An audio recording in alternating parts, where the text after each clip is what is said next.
तो देखते हैं कि ब्रह्मपुत्र नदी यहाँ से निकल के यहाँ ऐसे बहती हुई और इस प्रकार से इसका स्ट्रक्चर है। किसका? ब्रह्मपुत्र नदी है। किस पे? उत्तरी भारत के मानचित्र के ऊपर। तो ये हुई अपनी ब्रह्मपुत्र नदी। तो आपको बच्चों मैंने बताया कि यहाँ से 3 नदियों का उद्गम हुआ था। एक नदी यूँ निकल के ऐसे इधर आई थी, एक नदी यहाँ से निकल कर यूँ आई थी, यानी एक तो सिंधु नदी और एक सतलुज नदी, दोनों का भी यहीं उद्गम था। और यहीं किसका उद्गम है? पास में ही ब्रह्मपुत्र नदी का। तो एग्जैक्ट लोकेशन देखते हैं। कैलाश पर्वत श्रेणी में मानसरोवर झील के निकट कौन सा हिमनद? चेमायुंगडुंग हिमनद से निकलती है। कैलाश पर्वत श्रेणी के मानसरोवर झील के निकट कौन सा हिमनद? चेमायुंगडुंग हिमनद से। तो बच्चों नोट कर लो, कौन सा हिमनद? चेमायुंगडुंग हिमनद से। कौन सी नदी? ब्रह्मपुत्र नदी। ये देखो कहाँ पे है? यहाँ पे तिब्बत में। अब यहाँ से निकल के किधर पर बह रही है?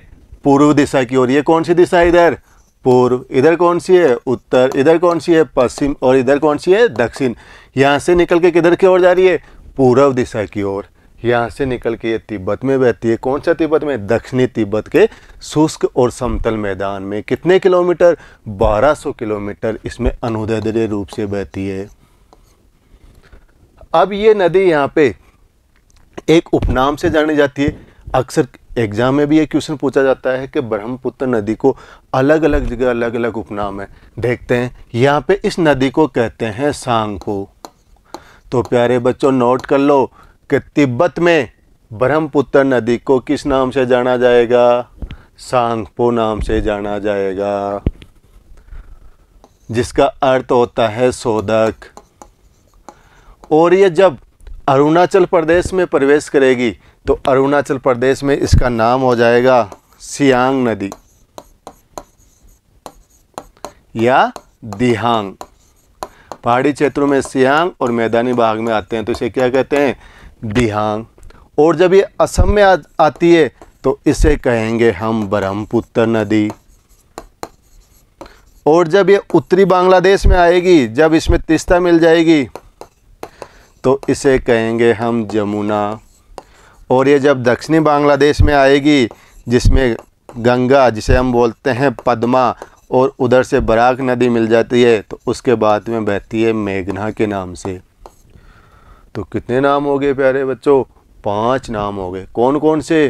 तिब्बत में सांगपो, अरुणाचल प्रदेश में सियांग, फिर थोड़ा नीचे आती है मैदान में तो दिहांग, असम में ब्रह्मपुत्र, उत्तरी बांग्लादेश में जमुना, और लास्ट में जब गिरती है तो किस नाम से गिरती है? मेघना के नाम से। तो ये क्या हुई? उसके उपनामों की चर्चा।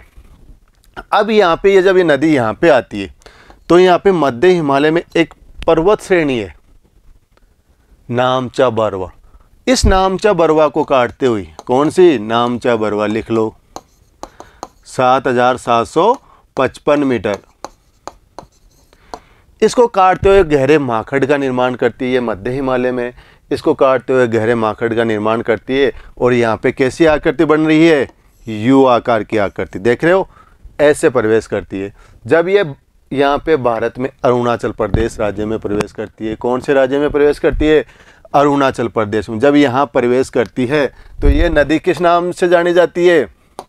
ये नदी जानी जाती है सियांग के नाम से। जब ये नदी यहाँ प्रवेश करती है तो इसे कहते हैं सियांग या दिहांग। यहाँ पहाड़ी क्षेत्र है, यहाँ से थोड़ा सा नीचे चलते हैं तो मैदानी क्षेत्र आता है जिसे दिहांग कहते हैं। इसके बाद में यहाँ पे 2 नदियाँ इसमें आके मिलती है, एक इधर दिबांग और दूसरी लोहित। कौन कौन सी नदियाँ? दिबांग और लोहित नदियाँ इस पे आके मिलती है। जब दिबांग और लोहित नदी आके मिलती है, देखो ऐसे स्ट्रक्चर है इसका। यहाँ पे क्या है? नामचा पर्वत श्रेणी को काट के यहाँ अरुणाचल प्रदेश में इसने प्रवेश किया तो यहाँ पे ये कहलाई सांगपो तिब्बत के अंदर, यहाँ पे कहलाई ये सियांग या दिहांग। और जब यहाँ पे दिबांग और लोहित 2 नदियाँ, कौन कौन सी? दिबांग और लोहित दोनों नदियाँ इसमें आके मिलती है तो यहाँ पे है सदिया। इस जगह मिलेगी तो इसके बाद में असम में ये क्या कहलाएगी? ब्रह्मपुत्र। यहाँ पे इस नदी का पार्ट चौड़ा हो जाता है तो ये इसके पास में यूं बहती है और कुछ द्वीपों का निर्माण करती है। सदिया से यहाँ धुबरी तक ये नदी असम घाटी मैदान या ब्रह्मपुत्र का मैदान कहलाती है। सदिया से लेके धुबरी तक का क्षेत्र, ये सदिया से धुबरी आपको एक इम्पोर्टेंट और NW2 यानी आपने यदि राष्ट्रीय जलमार्ग पढ़े हो, जैसे राष्ट्रीय राजमार्ग होते हैं नेशनल हाईवे, वैसे राष्ट्रीय जलमार्ग भी होते हैं, तो हमारा जो राष्ट्रीय जलमार्ग नंबर 2 है वो सदिया से लेके धुबरी तक है। यहाँ सदिया से धुबरी तक ये नौगम्य है। यहाँ पे इसमें बीच बीच में नदी द्वीप बनाते हैं, वो भी चर्चा करेंगे। जब ये नदी यहाँ पे बांग्लादेश में प्रवेश करती है तो यहाँ पे है सिक्किम और यहाँ पे है जेमू ग्लेशियर। कौन सा ग्लेशियर? जेमू ग्लेशियर। यहाँ से एक नदी आती है जिसे कहते हैं तीस्ता नदी। कौन सी नदी? तीस्ता नदी। तीस्ता नदी आके किस में मिल रही है? ब्रह्मपुत्र नदी में। जब ब्रह्मपुत्र नदी में ये तीस्ता नदी मिलती है तो इसे कहते हैं जमुना। कहाँ से आ रही है? सिक्किम से आ रही है। और इस पर एक तीस्ता परियोजना भी बनी हुई है जो भारत और बांग्लादेश में विवाद का कारण है। भारत बांग्लादेश में पहले 3 बीघा कॉरिडोर को लेके भी विवाद था, मगर वो तो सोवियत संविधान संशोधन के द्वारा क्या कर दिया गया?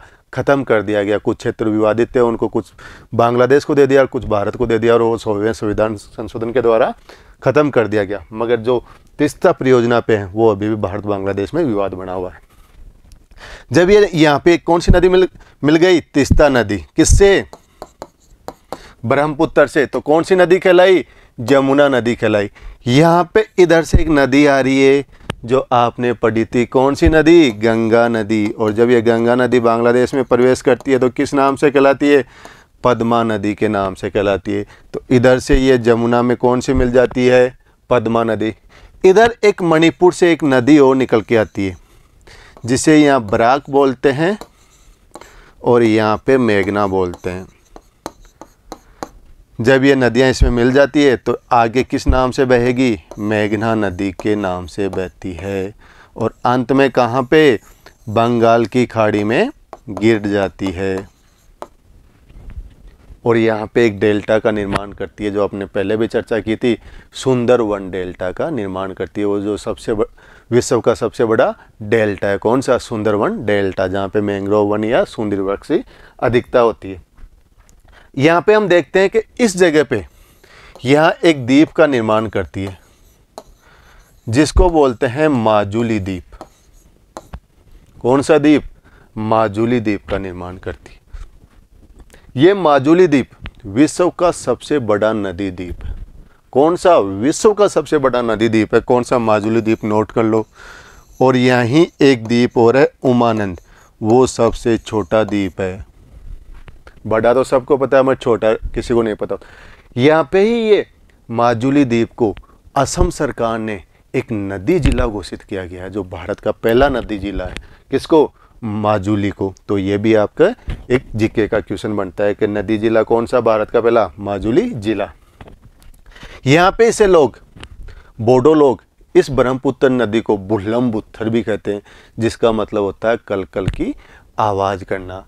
इधर से ये दिबांग, लोहित, यहाँ पे बूढ़ी दिहिंग, यहाँ पे धनश्री, यहाँ सुबनश्री, यहाँ कामेंग, यहाँ मानस और यहाँ पे ये संकोश, ये बाएं तट की नदियाँ, ये दाहिने तट की नदियाँ इसमें मिल जाती है।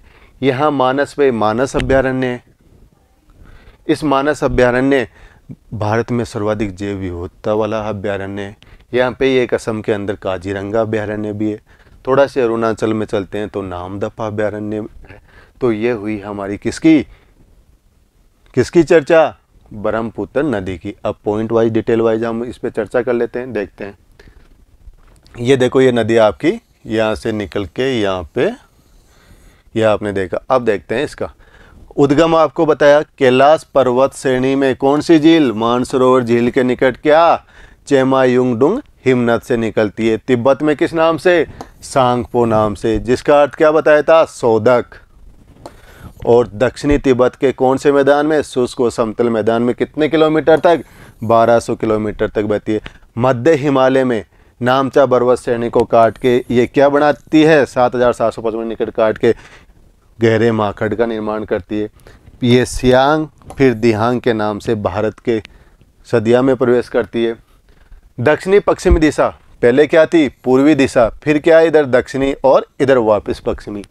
ध्यान रखना, पहले क्या थी, यहाँ से निकल के पूर्व की ओर गई, फिर किधर आई, वापस दक्षिणी पश्चिमी दिशा में बहते हुए उसके बाएं तट पर उसकी प्रमुख सहायक नदियाँ कौन सी, दिबांग या सिकांग और लोहित मिलती है। यहाँ पे ये दिबांग और लोहित। इसके बाद में ये नदी क्या कहलाती है, ब्रह्मपुत्र नदी कहलाती है। इससे पहले ब्रह्मपुत्र नहीं कहलाती है।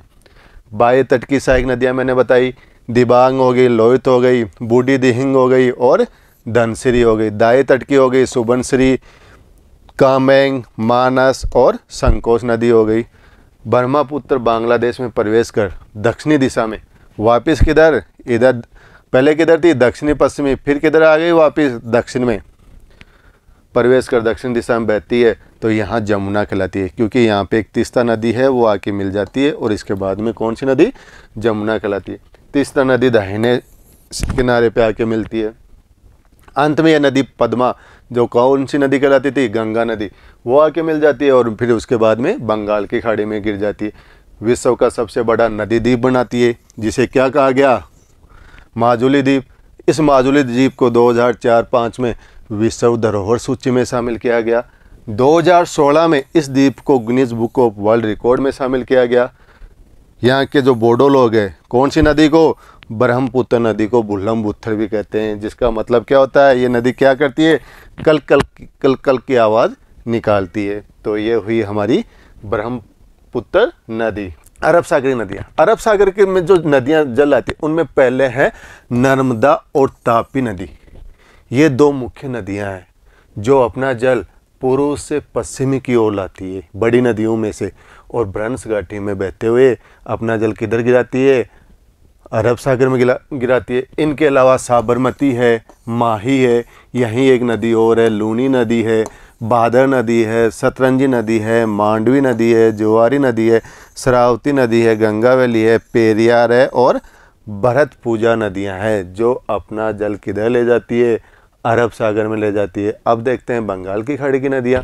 बंगाल की खाड़ी की नदियों में हमने सवर्णरेखा नदी, ब्राह्मणी नदी, वैतरणी नदी, महानदी, गोदावरी, कृष्णा, कावेरी, पेनार, वैगई और ताम्रपर्णी नदियाँ, यानी ये अपना जल, यानी ये खुद नदियाँ और इनकी सहायक नदियों के साथ अपना जल कहाँ ले जा रही है, बंगाल की खाड़ी में ले जा रही है। अब देखते हैं प्रायद्वीपीय अफवाह तंत्र। प्रायद्वीपीय अफवाह तंत्र हिमालय अफवाह तंत्र से पुराना है। कैसे बच्चों, आपने देखा हिमालय अफवाह तंत्र में जो नदी थी, कौन सी, शिवालिक इंडो बर्मा नदी, कौन से कल्प में थी, वो मायोसीन में थी। फिर उसका प्लेस्टोसीन काल में भी उसका उत्थान हुआ भूखंड का। तो ये कौन सा कल्प हुआ, प्लेस्टोसीन और मायोसीन। जबकि प्रायद्वीपीय नदी तंत्र तो कब का बना हुआ है, प्री कैम्ब्रियन के टाइम का। तो कौन सा पुराना हुआ, प्रायद्वीपीय अफवाह तंत्र पुराना हुआ। पश्चिमी तट, यानी ये जो हमारा गुजरात से लेके नीचे तमिलनाडु तक है, पश्चिमी तट यानी पश्चिमी घाट, प्रायद्वीपीय नदियां और अरब सागर में गिरने वाली नदियों के बीच जल विभाजक का काम करता है। कौन, पश्चिमी घाट, ये भाग जिसे बोलते हैं प्यारे बच्चों सह्याद्री। याद रखना, सह्याद्री का मतलब होता है पश्चिमी तट और हिमाद्री का मतलब होता है महान हिमालय। सिर्फ इस सह और है का ही अंतर है। सह्याद्री पश्चिमी घाट, हिमाद्री महान हिमालय। नर्मदा और तापी को छोड़कर, अभी बताया था मैंने आपको दो नदियां, नर्मदा और तापी, जो पूर्व से पश्चिम की ओर बहती है और अपना जल कहाँ ले जा रही है, अरब सागर में ले जा रही है, को छोड़कर अधिकतर नदियां पश्चिम से पूर्व की ओर बहती है। कौन सी, जो बड़ी नदी, महानदी, गोदावरी, कृष्णा और कावेरी, यानी ये बड़ी नदियां हैं, ये अपना जल कैसे ले जा रही है, इधर पश्चिम से पूर्व की ओर। मगर जो नर्मदा और ताप्ती है वो अपना जल इधर ले जा रही है, कहाँ पे, पूर्व से पश्चिम की ओर। ये एक सुनिश्चित मार्ग पे चलती है और विसर्प नहीं बनाती। विसर्प का मतलब आपने देखा था, कोसी नदी वो भी क्या बनाती थी, विसर्प। और ये बारहमासी नहीं है। बारहमासी नदियाँ क्या होती है, जो नित्यवाही नदियाँ, सदा नीरा नदियाँ, पेरेनियल रिवर बोलते हैं जिनको, यानी वो पूरे साल भर क्या होती है, बहती है। मगर ये नदियाँ क्या नहीं होती, बारहमासी नहीं होती। क्यों? ये सिर्फ वर्षा जल ही प्राप्त करती है, इन्हें बर्फ़ का जल प्राप्त नहीं होता। तो ये क्या नहीं है, बारहमासी नहीं है। महानदी गोदावरी, कृष्णा, कावेरी प्रमुख नदियाँ हैं, जो किधर, इधर पश्चिम से पूर्व की ओर जाती है। प्रायद्वीप के उत्तरी भाग में निकलने वाली चंबल, सिंध, बेतवा, केन व सोन नदियां गंगा नदी तंत्र। आपने देखा था यमुना नदी, यमुना नदी की सहायक नदियां देखी थी ना, चंबल, सिंध, बेतवा, केन, और सोन नदी अलग से देखी थी। तो ये गंगा नदी तंत्र के भाग है, मगर ये अपना जल किधर ला रही है, बंगाल की खाड़ी में गिराती है। अब देखते हैं कि प्रायद्वीपीय अफवाह तंत्र का विकास कैसे हुआ। जैसे हमने हिमालय अफवाह तंत्र का विकास देखा था, वैसे प्रायद्वीपीय अफवाह तंत्र का देखते हैं। अति प्राचीन काल की 3 भूगर्भीय घटनाओं ने किसको रूप दिया, अफवाह तंत्र के स्वरूप को रूप दिया, 3 प्रमुख घटनाओं को। पहली देखते हैं आरंभिक टर्शियरी काल में, भूवैज्ञानिक काल देखा था ना आपने। आरंभिक टर्शियरी काल में प्रायद्वीप के पश्चिमी पार्श्व का, यानी इस भाग का क्या हुआ, अवतलन, जिससे समुद्र तल के नीचे चला गया। हिमालय में होने वाले उत्थान के कारण, यानी ये हिमालय था तो ये क्या हो गया, ऊंचा उठ गया, के कारण उत्तरी भाग का अवतलन हुआ। इस भाग का क्या हो गया, अवतलन। अवतलन का मतलब नीचे धंसना, जिससे भ्रंश द्रोणियों का निर्माण हुआ। भ्रंश द्रोणी किसे कहते हैं, मैं आपको समझाता हूँ कि जैसे मान लो ये विंध्याचल पर्वत है और ये सतपुड़ा पर्वत है और यहाँ नर्मदा नदी बहती है, या ये मान लो आपकी ये चट्टान है। 2 प्रकार के बल काम करते हैं, तनाव बल और संपीड़न बल। तनाव बल क्या करता है, विपरीत दिशाओं में कह सकता है, और संपीड़न बल आपस में मिलाते हैं। तो तनाव बल के कारण, यानी मानो यहाँ पे कोई दरारें पड़ गई इस चट्टान में, तो तनाव बल के कारण विपरीत दिशाओं में कार्य करता है। जब विपरीत दिशाओं में कार्य करेगा तो ये भाग इधर खिसकेगा, ये भाग इधर खिसकेगा, और बीच का भाग क्या हो जाएगा, नीचे धंस जाएगा। तो उससे क्या हो जाएगा, भ्रंश घाटी का निर्माण हो जाएगा, रिफ्ट वैली जिसे बोलते हैं, रिफ्ट घाटी। और इस रिफ्ट घाटी में कौन सी नदी बहती है, नर्मदा और तापी नदी बहती है। ये भी आपको याद करना जरूरी है। इसी काल में प्रायद्वीपीय खंड उत्तरी पश्चिमी दिशा से, यानी कौन सी दिशा से, ये उत्तरी और पश्चिमी दिशा, ये दक्षिणी और पूर्वी दिशा, यानी इस दिशा से इस दिशा में झुक गया ऐसे। इसलिए हमारी जो बड़ी नदियां हैं, गोदावरी, कृष्णा, कावेरी, महानदी, वो अपना जल कहाँ ला रही है, बंगाल की खाड़ी में ला रही है। और कहाँ से निकल रही है, पश्चिमी तट की तरफ से, सह्याद्री की तरफ से निकलती है सभी नदियाँ, गोदावरी, कृष्णा, कावेरी, और जल किधर ले जा रही है, बंगाल की खाड़ी में। क्यों? क्योंकि प्रायद्वीपीय खंड का क्या हो गया, उत्तरी पश्चिमी भाग से दक्षिणी पूर्वी दिशा में झुकाव हो गया, जिसके स्वरूप अफवाह बंगाल की खाड़ी की ओर हो गया। तो ये हुआ हमारा विकास। अब देखते हैं हम इनकी प्रायद्वीपीय नदी तंत्र की नदियां। तो पहले नदी देखते हैं हम, ये महानदी। छत्तीसगढ़ के रायपुर जिले में सिहवाग के निकट, यदि आपसे स्थान पूछे कि महानदी का उद्गम कहाँ होता है, तो छत्तीसगढ़ के रायपुर जिले में सिहवाग स्थान पर। और यदि आपको पूछे, पहाड़ी पूछे, तो अमरकंटक के दक्षिणी भाग में, किसका, महानदी का। ये नदी उड़ीसा में, यहाँ से निकल के छत्तीसगढ़ में निकल के कहाँ जाएगी, छत्तीसगढ़ से निकल के उड़ीसा में, और उड़ीसा में जाके अपना जल कहाँ छोड़ देगी, बंगाल की खाड़ी में गिरती है। इसकी लंबाई 851 किलोमीटर है। इस नदी की अफवाह द्रोणी का 53% भाग मध्य प्रदेश में और छत्तीसगढ़ में, और 47% भाग किसमें, उड़ीसा में। इसकी सहायक नदियाँ शिवनाथ, हंसदो, मांद, ईव, जोकिंग और तेल इसकी सहायक नदियाँ हैं।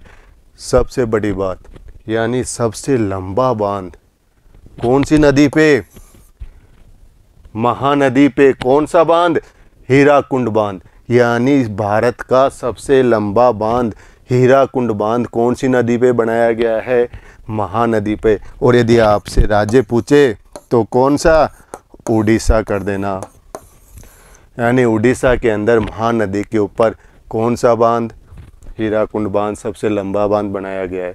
ये है कौन सी नदी, महानदी। ये देखो, ये महानदी यहाँ छत्तीसगढ़ से निकल के और यहाँ पे उड़ीसा, संबलपुर उड़ीसा में है, यहाँ से होते हुए यहाँ पे बंगाल की खाड़ी में गिर जाती है। इसको आप यहाँ भी देख सकते हो, ये महानदी यहाँ से निकल के यहाँ क्या बताया था, छत्तीसगढ़ के रायपुर जिले के सिवा जगह पे कौन सी, दक्षिणी अमरकंटक की पहाड़ी से यहाँ से निकल कर यहाँ बहती हुई छत्तीसगढ़ के बाद में उड़ीसा, उड़ीसा के बाद में ये पूरा का पूरा हिस्सा किसका है, बंगाल की खाड़ी का हिस्सा है। और यहाँ पे कौन सा बांध बनाया था, हीराकुंड बांध बनाया था, जो सबसे लंबा बांध है। ये हुई अपनी महानदी। अब देखते हैं दूसरी गोदावरी नदी, सबसे इंपॉर्टेंट नदी। क्यों? क्योंकि प्रायद्वीपीय भारत की सबसे लंबी नदी है और भारत की गंगा के बाद दूसरी सबसे लंबी नदी है। कौन सी? गोदावरी नदी, भारत की दूसरी लंबी और प्रायद्वीपीय भारत की सबसे लंबी नदी। इसे दक्षिण की गंगा या वृद्ध गंगा या बूढ़ी गंगा भी कहते हैं। दो नदियां हैं, एक कावेरी है जिसे दक्षिणी गंगा कहते हैं और इसे दक्षिण की गंगा या दक्षिण गंगा या वर्ध गंगा या बूढ़ी गंगा। बूढ़ी गंगा क्यों कहते हैं? क्योंकि इसका जो निर्माण हुआ ये नदी, इसका प्री कैम्ब्रियन काल में हुआ था और हिमालय की नदियों का प्लीस्टोसिन काल और मायोसीन में, तो इसके कारण इसको सबसे बूढ़ी गंगा कहते हैं। कौन सी नदी को? गोदावरी नदी को।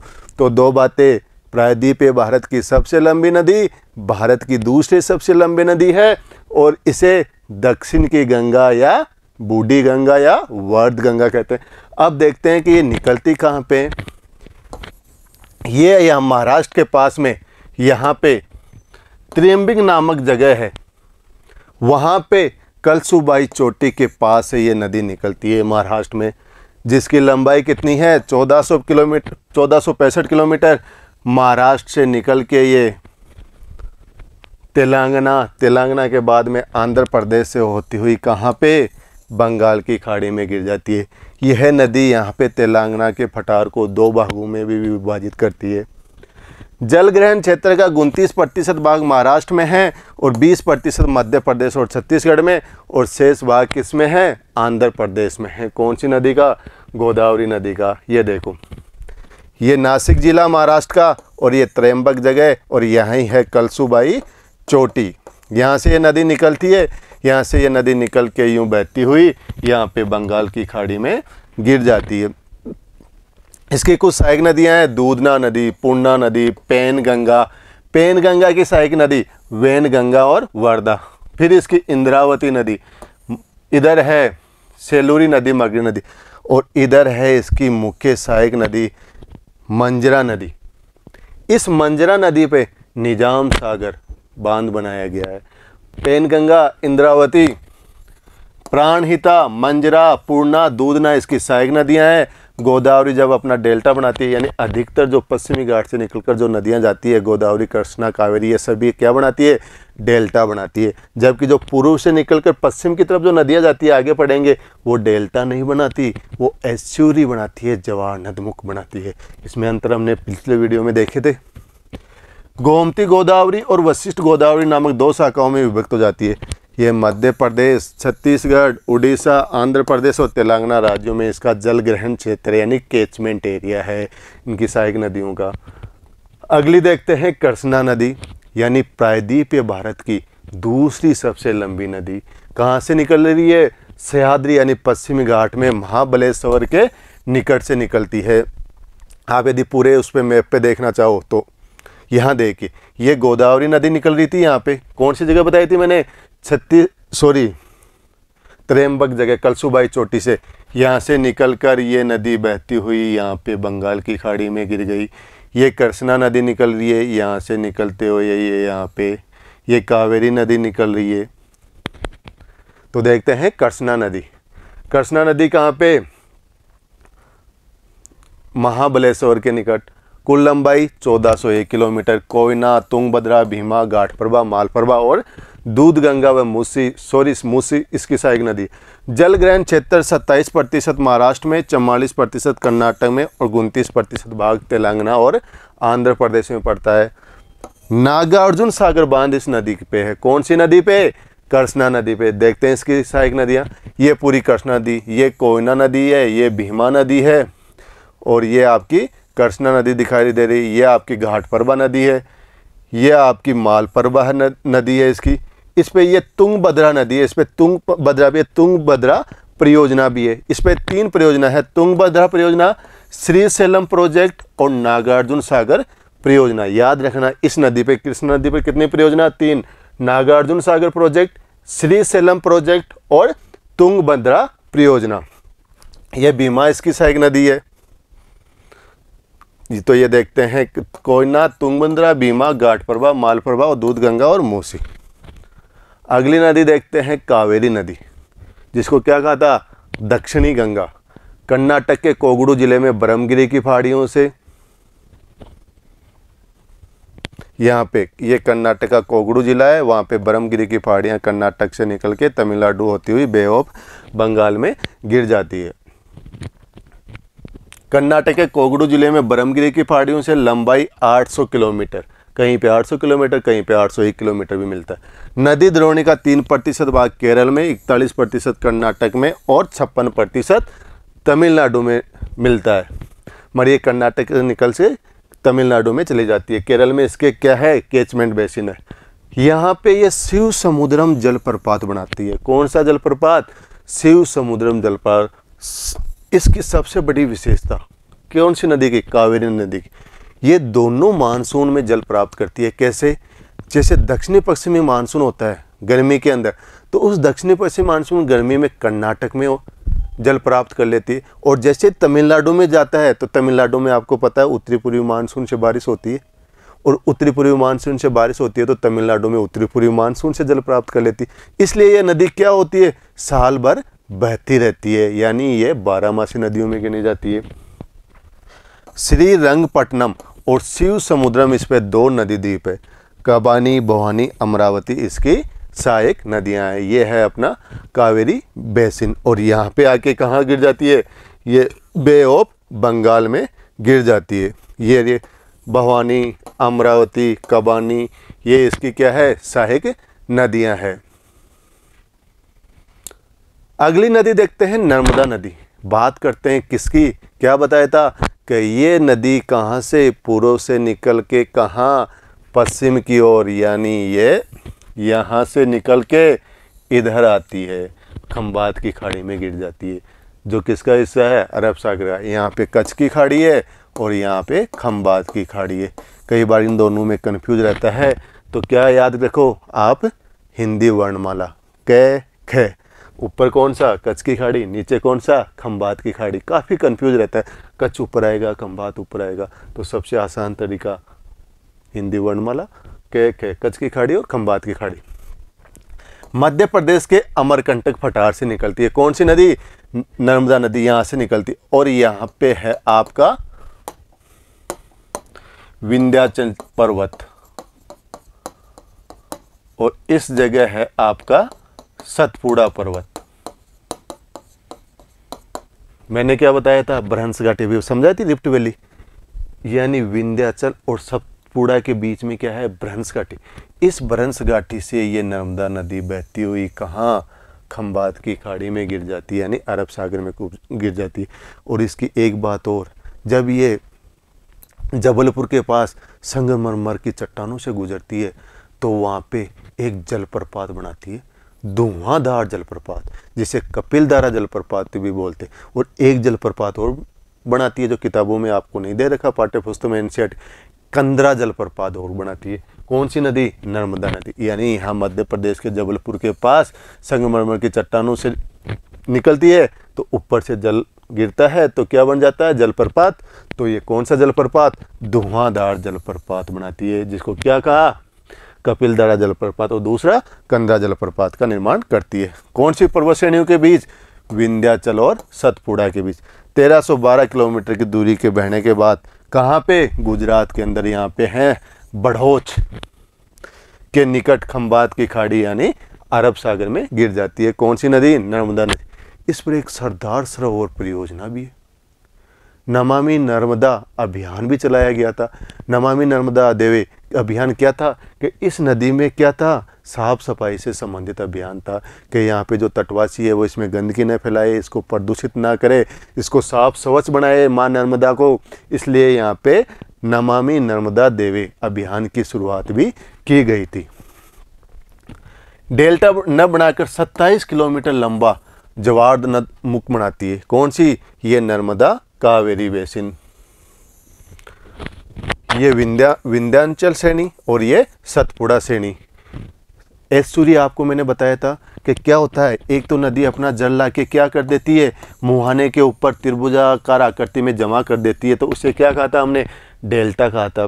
पिछले वीडियो में हमने देखा था। ज्वार नदमुख में क्या होता है, जब नदी क्या करती है, अपने साथ जो मलबा, अवसाद और जलोढ़ साथ लाती है, तो उनको यहाँ पास में नदी या समुद्र में जहाँ गिरते हैं वहाँ जमा ना करके दूर दूर तक ले जाती है, और ये क्या हो जाता है, यहाँ पे दलदली क्षेत्र बन जाता है। तो ये मलबा क्या होता है, दूर तक फैल जाता है। तो इसे क्या कहते हैं? एस्चुरी। कितना किलोमीटर लंबा? 27 किलोमीटर लंबा। तो ये हुई नर्मदा नदी। अगली देखते हैं तापी नदी। मध्य प्रदेश के बैतूल जिले की मुल्ताई पहाड़ियों से, यहाँ तो अमरकंटक था, इस जगह ये नर्मदा नदी बह रही है, खंभात की खाड़ी में गिर रही। यहाँ पे मध्य प्रदेश के बैतूल जिले में कौन सी स्थान? मुल्ताई। यहाँ से नदी निकलती है। यहाँ पे आपने देखा था, यहाँ पे कौन सी पर्वत श्रेणी देखी थी? सतपुड़ा। ये भी किस में बहती है? ब्रह्मस घाटी में। और इसके नीचे है अजंता श्रेणी। तो ये किसके दोनों के बीच में? सतपुड़ा व अजंता श्रेणियों के बीच में। नर्मदा किसके? विंध्याचल और सतपुड़ा के बीच में। तो ये भी ब्रह्मस घाटी में बहती है। कौन कौन सी में? सतपुड़ा और अजंता के बीच में। यहाँ से बहती हुई ये भी कहाँ पे? खंभात की खाड़ी में गिर जाती है, सूरत के आगे। सूरत भी क्या फेमस है? वस्त्रों के लिए और डायमंड के लिए, डायमंड नगरी के लिए। 724 किलोमीटर इसकी लंबाई है। 79 भाग इसका महाराष्ट्र में, 15% भाग मध्य प्रदेश में और 6% भाग इसका गुजरात में, यानी कैचमेंट एरिया। ब्रह्मस घाटी में बहती हुई है, सूरत के आगे। कहाँ पे? इस जगह। ये खंभात की खाड़ी, ये कच्छ की खाड़ी, तो ये खंभात की खाड़ी में गिर जाती है। कौन सी नदी? तापी नदी। अगली देखते हैं लूनी नदी। यानी इस जगह आपने देखा क्या है, ये राजस्थान है। राजस्थान में यहाँ पुष्कर है, अजमेर। तो पुष्कर अजमेर के अंदर है नाग पहाड़ी। वहाँ नाग पहाड़ी से ये दो नामों से निकलती है। कौन कौन से? सरस्वती और सागरमती के रूप में। कौन सी? लूनी नदी। और ये गोविंदगढ़ में दोनों मिलने के बाद में लूनी नदी कहलाती है। तलवाड़ा बाड़मेर तक पश्चिमी दिशा में बहती है और दक्षिणी पश्चिमी दिशा में बहती हुई कहाँ पे? कच्छ के रण में यहाँ पे गिर जाती है। कौन सी नदी? लूनी नदी। यह भी कहाँ पे? अरब सागर की नदी।